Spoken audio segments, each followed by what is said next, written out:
Қолынан түк келмейтін мынау, не дұрыстап қазақ тілін білмейтін, халықтың әлеуметтік жағдайын дұрыс білмейтін, бюджеттен қомақты қаржы алып отырған министрлар, мынау қаптаған депутаттар неге керек? Сол депутаттардың ішінде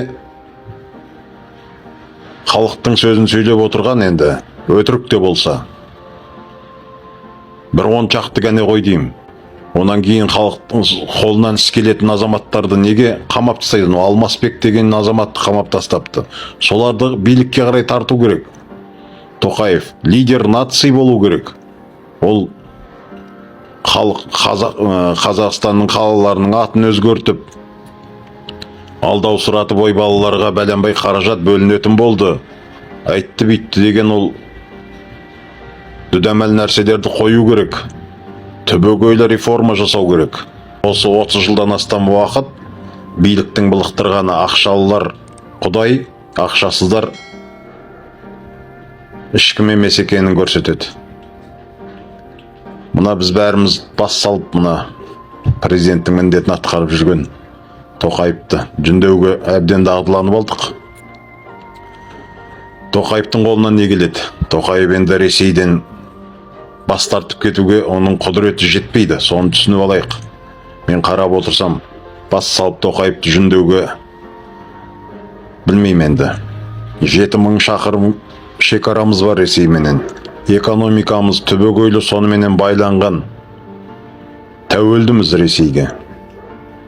Соның бәрін дұрыстап шешу керек. Оның ең алды мына өзіміздің ішкі саясатты жөндеу керек. Халыққа қарай бет бұру керек мына билік.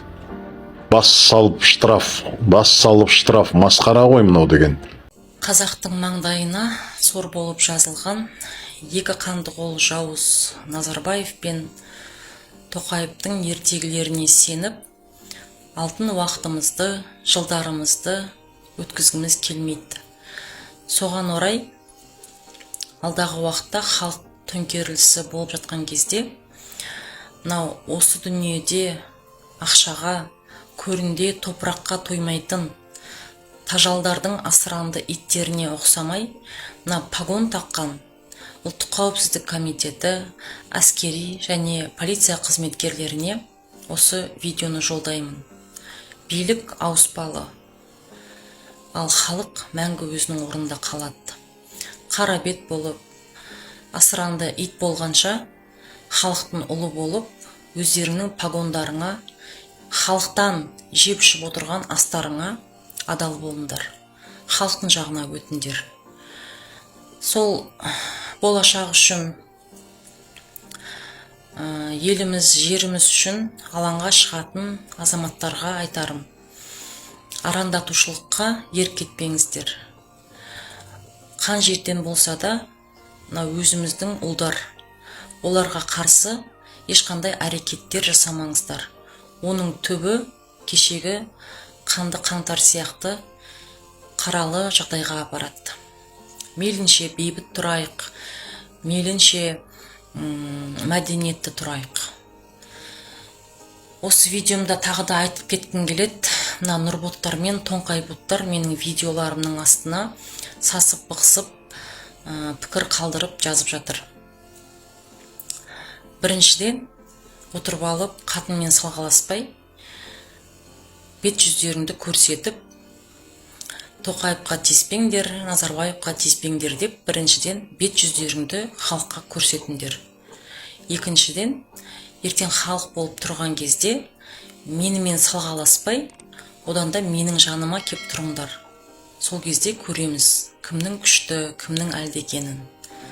Әлемнің жаңалықтарына да көз жүгіртіп отырайық. Өздеріңіз білесіздер, Грузия мемлекетінде бүгінгі күні билікке қарсы үлкен шеру өтіп жатыр. Бұл шерудің басы күні кеше өткен парламент сайлауынан кейін орын алған болатын. Бұл сайлауда қайтадан Грузинская мечта партиясы билікті қолына алған болатын. Жалпы бұл партия ол жақта парламентті 2012 жылдан бері басқарып келе жатыр. Дәл кешегі өткен сайлауда орталық сайлау комиссиясы осы партия жеңді дейтін қорытынды шығарған болатын. Содан кейін бұны оппозиция өкілдері мойындамай парламенттің жұмысына бойкот қойып, тіпті елдің президенті бұл сайлауды мойындамай халықты алаңға шақырған болатын. Содан бері мінекей шеру жалғасып келе жатыр. Халық алаңға шыққаннан кейін билікті тізгінде ұстап отырған біраз жылдан бері Грузинская мечта партиясы күшті қолданып, полициялардың арқасында халықты алаңнан қуған болатын. Бірақ та халық соған қарамастан қайта жиналып жатыр. Шерудің ең пик уақыты күні кешеге келген болатын. Алаңға 100 мыңдаған халық шыққан болатын, және де полиция мен халық арасында қақтығыс орын алды. Халық баррикада құрып жатыр. Полиция өз кезегінде халыққа су атып жатыр, және де резиновый пуля қолданды деген фактілер тіркеліп жатыр. Жауап ретінде халық оларға салют атып жатыр, және де тіпті парламент үйі өртке оранды деген фактілер орын алған болатын. Ең қызығы, халықты террорист деп атап, оларға қарсы боевой оружие қолданып жатқан билік жоқ. Бұл жерде өйткені халық парламент ғимаратын қиратып жатыр, және де Грузинская мечта партиясына тиесілі ғимараттарды қиратып жатыр. Тек мен айтқан жаңағы төбедегі фактілер орын алды. Резиновый пулямен ату, сумен ату, бір-біріне салют ату деген секілді. Бірақ ешкім бұларды террорист деп атап, жаңағыдай шайпап қырып жатқан ешкім жоқ.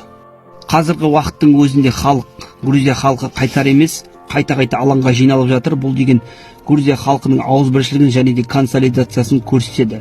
Яғни Грузия халқы өз тағдырын өздері жасап жатыр. Осы жерде атап айтқым келеді, Грузия мемлекеті 2018 жылдан бері парламенттік жүйеге өткен болатын, яғни парламентская республика болып табылады. Қазіргі уақытта Грузинская мечта партиясы билік тізгін 2012 жылдан бері ұстап келе жатыр. Яғни бұл жерден түйетін түйін, тіпті президенттік болсын, парламенттік жүйе болсын, бәрібірде елде диктатура орын алуы мүмкін, авторитарлық режим орын алуы мүмкін.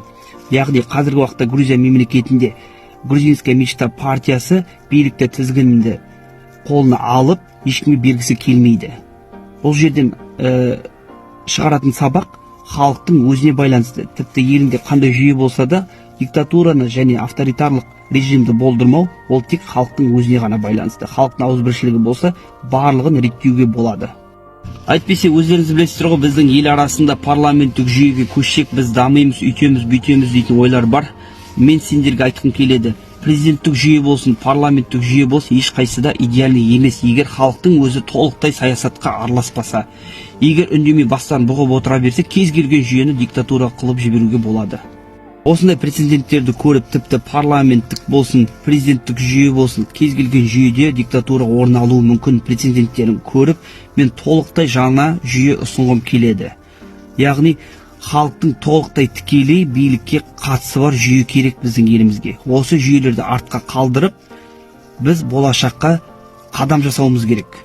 Алдағы уақытта видеоларды қарап жүріңіз, сол жүйені түсіндіретін видео салатын боламын. Алдағы уақытта видеоларды қарап жүріңіз, сол жүйені түсіндіретін видео салатын боламын.